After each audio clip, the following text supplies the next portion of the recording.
생명이 또 다른 생명 낳고 주님 볼 수 있다면 나의 삶과 할렐루야. 오늘 말씀의 제목은 선한 의도에는 선한 과정이 필요합니다 라고 하는 말씀의 제목으로 함께 은혜 받고자 합니다. 역사적인 사건, 특별히 우사의 죽음에 왜 이러한 배경이 되게 됐는지 한번 좀 살펴볼 필요가 있습니다. 우리 역대상 10절에 보면요, 이제 다윗을 죽이고자 쫓아다녔던 사울 왕이 마침내 죽게 되는 사건이 10장에 나타나게 됩니다. 이후에 11장에는요, 다윗을 왕으로 세움과 동시에 충성했던 다윗의 용사들에 대하여 11장은 나열하고 있습니다. 그러니까 대하 드라마라든지 역사 소설 같은 걸 보게 되면은 왕이라는 한 사람이 부각되는 데에서 그치지 않고 그 사람의 주변 인물들을 조명해 보는 것들을 볼 수가 있는데 역대상 11장이 바로 그러했다는 것입니다. 그리고 12장에는 다윗이 왕이 되면서 국가 조직의 시스템을 정비하는 과정들이 나오게 됩니다. 12장까지 이제 국가의 조직을 정비하고 정리하고 난 다음에 그 다음 단계 13장에 나올 때 다윗은 무엇을 하냐면 바로 하나님의 언약궤를 주목하게 된다는 것입니다. 역대상 13장 3절에 보면 이렇게 기록하고 있습니다. 우리가 우리 하나님의 궤를 우리에게로 옮겨오자 사울 때에는 우리가 궤 앞에서 묻지 아니하였느니라 하매. 그러니까 다윗은 순수한 의도 그리고 구별된 의도를 가지고 이제 하나님의 궤를 옮기고자 했습니다. 이것은 너무나 분명하고 너무나 좋은 의도라는 것을 우리가 알 수 있어요. 사울은 실패한 왕인데 그 실패했던 이유는 하나님께 묻지 아니하고 자신의 의중과 자신의 뜻으로 말미암아 이렇게 했기 때문에 우리는 어떠한 일이든지 간에 하나님께 묻고 하나님과 가까이 하고자 여호와의 궤를 우리가 가까이 옮겨놓자. 너무나 좋은 의도요, 하나님이 기뻐하시는 의도인 것입니다. 그런데 오늘 이 설교의 제목과 같이 선한 의도에는 반드시 선한 과정이 필요하다는 것을 이 다윗은 간과하고 많은 것을 보게 됩니다. 자, 그 첫 번째 사건이 어떻게 나오냐면요, 다윗이 이렇게 좋은 의도를 가지고 이제 일을 진행하는 데 있어서 어떠한 이제 실수를 범하느냐면요, 우리 13장 1절에 있는 말씀을 보게 되면 이렇게 기록하고 있습니다. 다윗이 천부장과 백부장 곧 모든 지휘관과 더불어 의논했다. 이게 왜 실수죠? 당연한 거 아닌가요? 다 이렇게 해야 되는 거 아닙니까? 그래도 다윗은 의논을 했네요. 사울은 의논도 하지 않고 독단적으로 독선적으로 일을 진행했는데 다윗은 상의했지 않습니까? 그러니 다윗은 온전한 방법을 쓴 것입니다. 이렇게 우리는 생각할 수 있어요. 그런데 돌이켜보면, 우리가 곰곰이 생각해보면 이것은 정치적인 접근 방식이 아니라는 것입니다. 하나님을 가까이 하고 하나님의 궤를 우리가 가까이 해서 우리가 하나님께 묻자고 하는 것은 정치적인 어떠한 의논 대상이 될 수가 없어요. 이 다윗이 누구와 상의해야 했겠습니까? 바로 그 시대의 제사장들과 그 시대의 영적인 지도자들과 함께 이 문제를 상의해야 했습니다. 그런데 다윗은요, 이제 왕이 되고 자신이 이제 함께 건국했던 그 충신들을 데리고 있은 다음에 어떻게 했냐면 그 충신들과 함께 의논하고 일을 진행해 버렸다는 것이에요. 인간적인 함정에 빠지게 된 것입니다. 나와 함께 고생하고 나와 함께 내가 신뢰할 만한 사람들을 주위에 배치하는 것이 당연한데 너무 그렇게 하다 보니까 어떻게 됐어요? 하나님의 사람들과 묻고 하나님의 사람들과 의논하는 것이 아니라 자기가 그냥 마음이 편한 사람, 자기가 그냥 신뢰가 가는 사람, 내가 중요한 직책을 맡겨놓은 사람과 의논하기가 쉬워진다는 것입니다. 결국 하나님과 함께 상의하고 하나님께 묻고 진행하지 않았던 것은 사울과 별반 다르지 않았던 것이에요. 단지 사울은 혼자서 고민했고 다윗은 자기들이 신뢰하는 사람들과 고민했던 것 외에는 하나님께 묻고 하나님의 사람들과 함께 고민했던 그런 모습은 찾아볼 수가 없는 것입니다. 그렇게 하고 난 다음에 어떻게 합니까? 우리 2절에 보면 다윗이 온 회중에게 이르되 만일 너희가 좋게 여기고 또 우리 하나님 여호와께로 말미암았으면 우리가 이스라엘 온 땅에 남아있는 우리 형제와 또 초원에 딸린 성읍에 사는 제사장과 레위 사람에게 전령을 보내 그들을 우리에게로 모이게 하자. 그러니까 이제 이 다윗의 관점은 어떻게 되냐면요, 사람들에게 쇼맨십으로, 이벤트로 여호와의 궤를 옮겨오는 것에 대하여 어떻게 하냐면 백성들의 마음을 모으게 하는 정치적인 쇼로 다윗은 이 사건을 이루어 나가게 된다는 것입니다.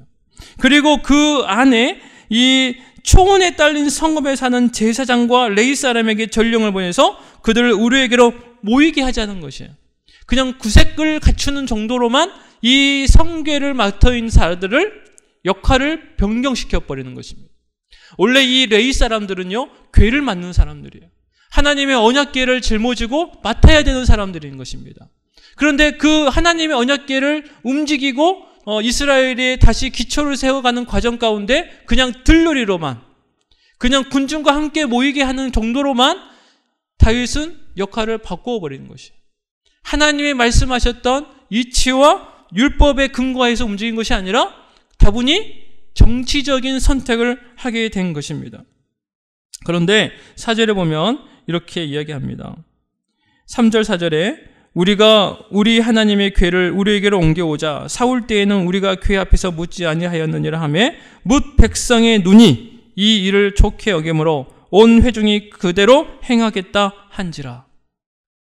그러니까 다윗은 지금 어떻게 하냐면 쇼맨십으로 정치적인 선동을 하고 있는 것인데 백성들에게는 어떻게 들려 보이냐면 드디어 이제 다윗이라는 왕이 하나님의 율법을 붙잡고 하나님의 말씀 가운데서 행하려고 하는구나라고 믿음으로 받아들이는 것이에요.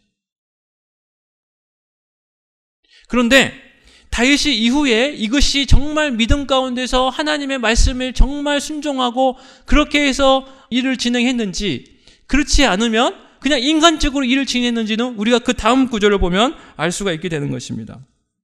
우리 7절에 보면 이렇게 이야기합니다. 하나님의 궤를 새 수레에 싣고 아비나답의 집에서 나오는데 우사와 아히오는 수레를 몰았다. 우리 민수기에 보면 하나님의 궤를 옮기는 방법이 나옵니다. 이 하나님의 궤를 옮기는 방법은요, 제사장들이요, 긴 막대기로 성막을 같이 들어서 어깨에 메고 움직이게 하는 거예요. 더디지만 그 말씀을 수호하고 지키는 레위 지파들이 그것을 이루어 나가는 것입니다. 그런데 어떻게 했습니까? 그냥 그 시대의 애굽이나 다른 이방 나라에서 그냥 행하듯이 조금 근사한 그럴싸한 수레에 최첨단 그러한 이동 매체를 동원해서 하나님의 궤를 움직이게 했다는 것이에요. 그리고 그 뒤에는요, 수많은 사람들이요, 이 비파와 수금을 치고 이렇게 연주를 하면서 그 뒤를 옮겨가고 있었습니다. 인간적으로 보면 정말 하나님의 말씀이 회복이 되고 하나님의 말씀으로 이제 돌아오는 것처럼 느껴지지만 실제적인 내용을 보면 다윗은요, 그냥 쇼하고 있는 거예요. 정치적인 이벤트 하고 있는 거예요. 그냥 내가 이렇게 이제 하나님의 말씀 가운데 너희들을 다스릴 거라고 하는 그런 보여주는 그런 이벤트를 하고 있었던 것이에요. 그래서 좀 더 화려하게, 좀 더 웅장하게, 좀 더 그럴싸하게 보이기 위해서 하나님이 말씀하셨던 순박하지만 더디지만 레위 지파에게 맡겼던 그 언약궤를 그 시대에 가장 유행을 타는 새 수레에 옮겨서 이동하게 시켰다는 것입니다. 여러분, 좋은 의도, 좋은 목적을 가지고 일을 하더라도 하나님은요, 그 중심을 반드시 바라보고 계십니다. 하나님은요, 그 과정까지라도, 그 선한 목적을 이루어나가는 그 과정까지라도 하나님의 방법대로 이루어지기를 원하고 계시는 줄 믿습니다. 그런데 지금 우리가 살아가고 있는 이 시대는요, 선한 의도가 있다면 그 과정은요, 좀 틀려도, 좀 드러나게 어긋나지 않아도 남들에게 그렇게 많은 피해를 주지 않으면 되는 거 아니야? 목적이 수단을 정당화하는 그런 시대에 우리는 노출되어 살아가고 있다는 것이. 좋은 성적을 얻기 위해서 컨닝을 해도 안 들키면 그만인 것이에요. 내가 풍성하게 내가 어려움을 당하지 않는다면, 내가 물질적으로 풍요로움을 느낄 수 있다면, 내가 조금 어렵고 힘든 사람 억압하거나 내가 좀 법적으로 내가 이용할 수 있다면 최대한 그 약점을 이용해서 내가 부와 명예를 누리는 것에 대하여 아무런 가책을 느끼지 않는 것이에요. 저도 그런 피해를 당한 사람이에요. 제가 말씀드렸잖아요. 텔레마케터를 한 달을 채 못하고 그만뒀더니 월급을 안 줘가지고 쫓겨났다고요. 월급 못 받았어요. 아, 세상에 이런 거구나.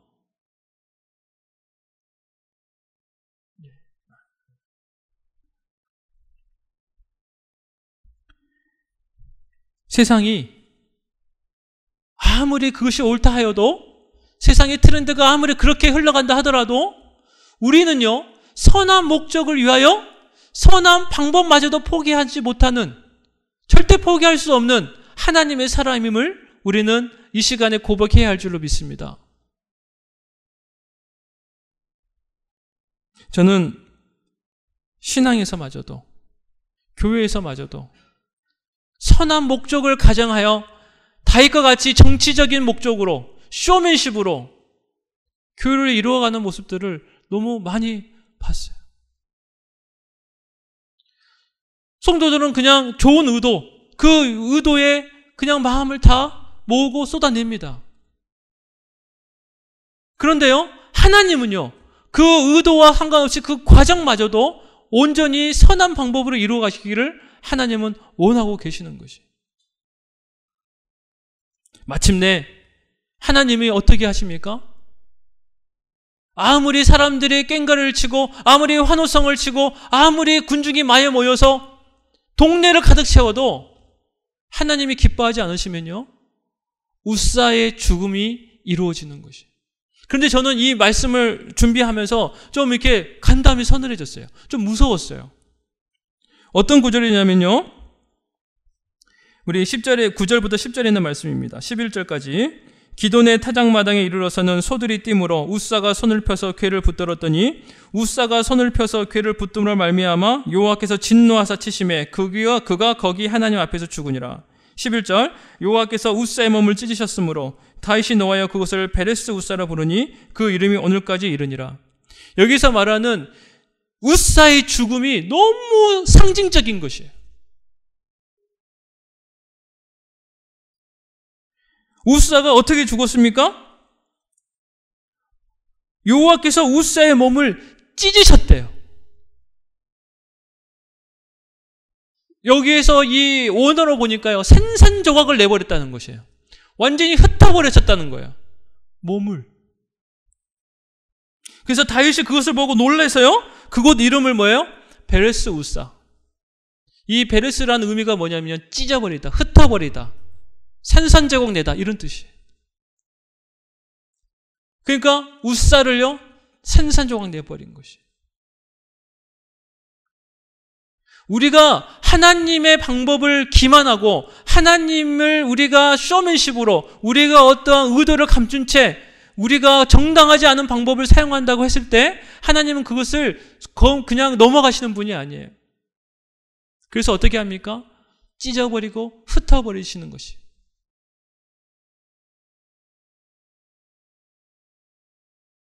너무 놀랍지 않습니까? 어떠한 공동체가, 어떠한 조직이, 어떠한 사람이 하나님이 원하지 않는, 정말 기뻐하지 않는 방법을, 불의한 방법을 하나님의 이름이라는 이름으로 선동하여 정치적으로 이끌어나갈 때 하나님은 그것을 그냥 보고 계시지 않아요. 반드시 그것을 흩으시고 찢어버리시는.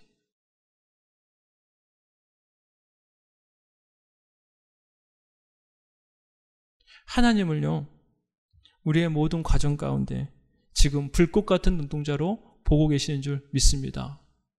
그래서 우리는요, 결과도 중요하지만 과정도 중요한 것이에요. 그래서 때로는 우리는 결과가 좋지 않더라도 하나님, 저는요 그 과정 가운데 충성을 다했습니다.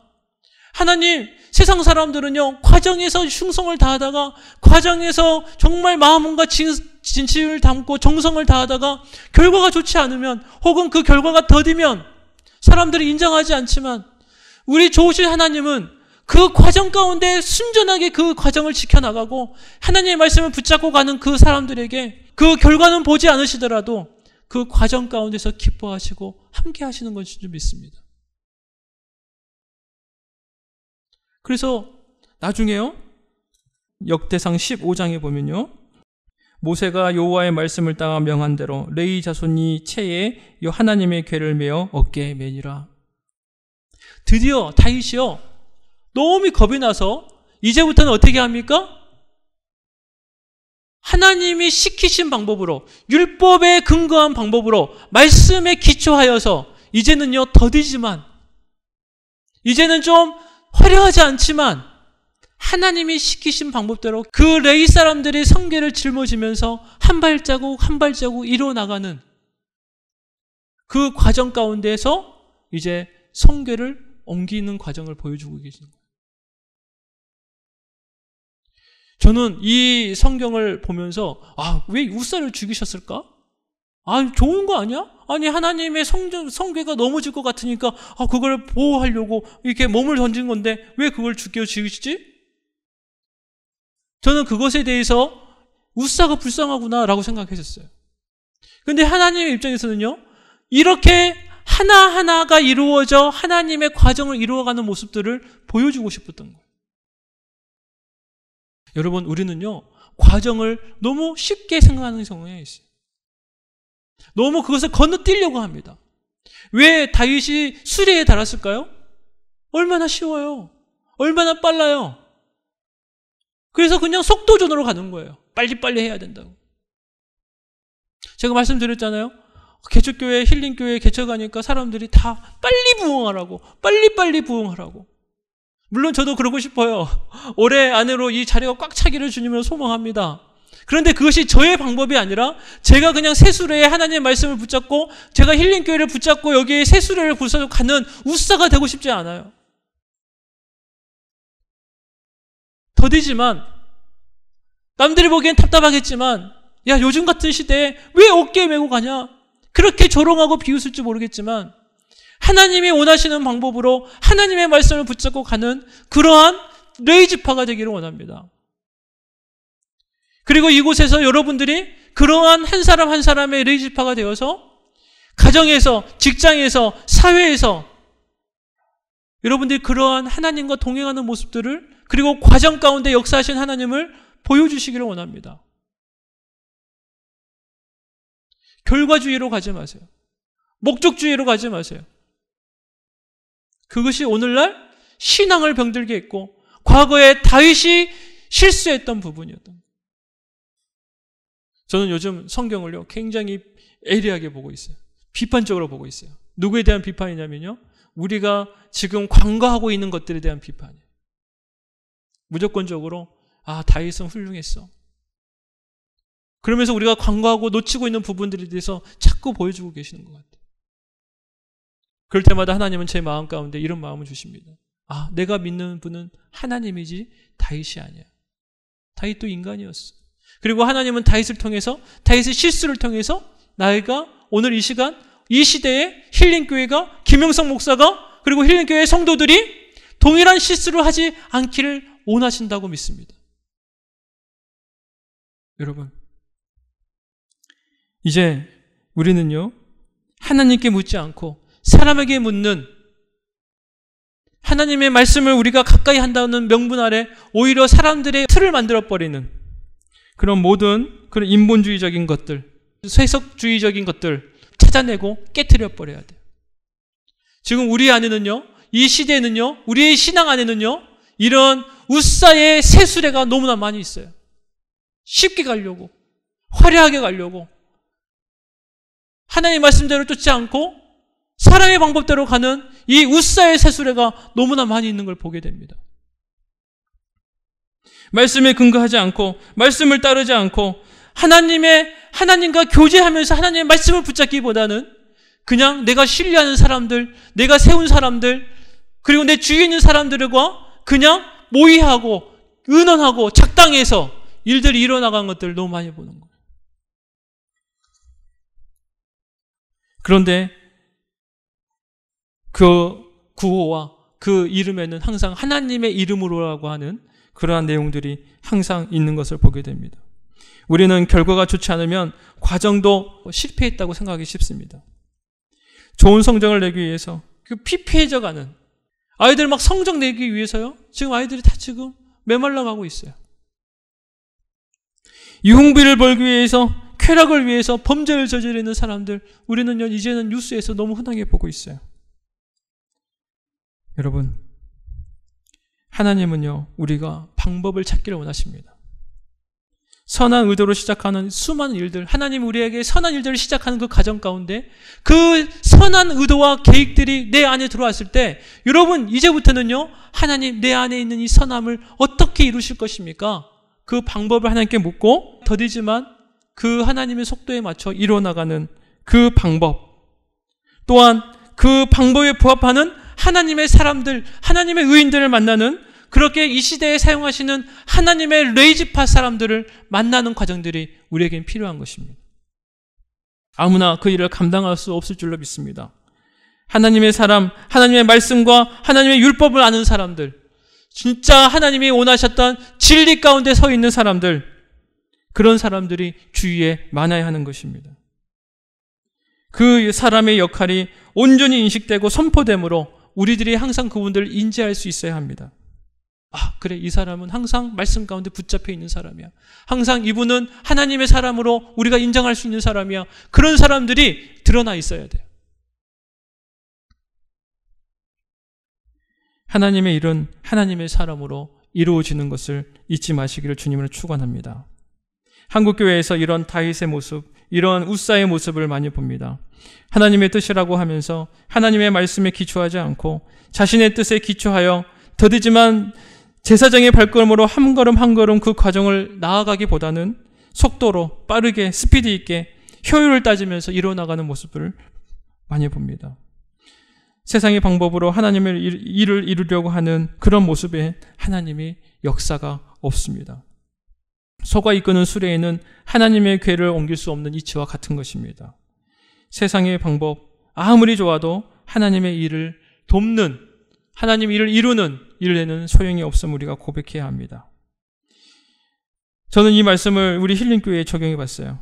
힐링교회가 아무리 좋은 비전과 목표를 표방한다 하더라도 제가, 그리고 우리 힐링교회의 어떠한 모든 방법들이 하나님의 말씀에 기초하여서 그 방법을 이루어가는 그런 교회 공동체가 되지 않는다면 우리는 그냥 헛고생하는 것인 줄로 믿습니다.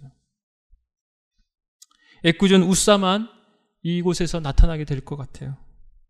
하나님이 흐트러시고 찢어버리시는 소식들만 힐링교회에 나타나게 될 것입니다.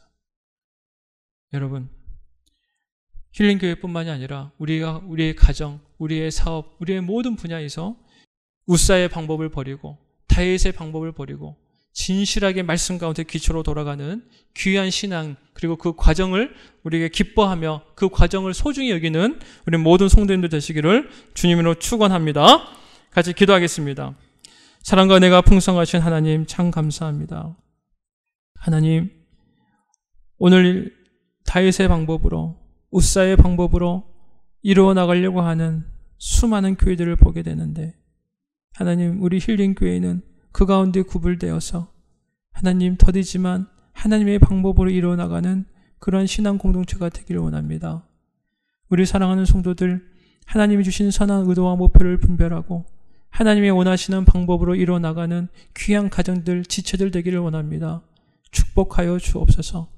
때로는 우리의 생각을 내려놓게 하시고 우리가 신뢰하는 모든 것 내려놓게 하시고 하나님의 사람들을 만나게 하시며 하나님의 말씀의 기초 가운데 더욱더 우리가 눈 밝을 수 있도록 도와주시옵소서. 이 모든 말씀 살아계신 예수님의 이름으로 간절히 기도합니다. 아멘.